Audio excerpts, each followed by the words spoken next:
మార్కాపురం జిల్లా కనగిరిలో శ్రీ వీరాంజనేయ స్వామి దేవస్థానం రామాలయం వీధిలో హనుమత్ జయంతి మహోత్సవాలు మంగళవారం నుంచి గురువారం వరకు ఘనంగా నిర్వహించనున్నట్లు ఆలయ కమిటీ ప్రకటించింది. ఈ సందర్భంగా ప్రతిరోజు ఉదయం గణపతి పూజ, పంచామృతాభిషేకం, సుందరాకాండ పారాయణం, హనుమాన్ చాలీసా వంటి భక్తి కార్యక్రమాలు జరగనున్నాయి. సాయంత్రం ప్రత్యేక పూల అలంకరణలు, నామ సంకీర్తనలు, ప్రసాద వితరణ కార్యక్రమాలు నిర్వహించనున్నారు.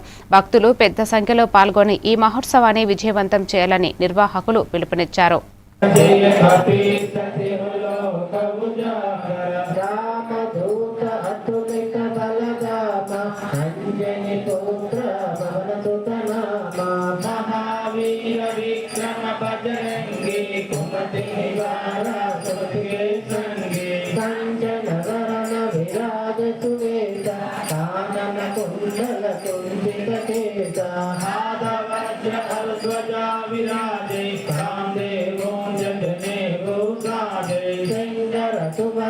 केसरी नंदन तेज प्रताप महाजगवंदन विद्यावान गुणीयति चातुर राम काज करिवे को आतुर प्रभु चरित्र सुनिरे को रसिया राम लखन सीता मन बसिया सूक्ष्म रूप धरि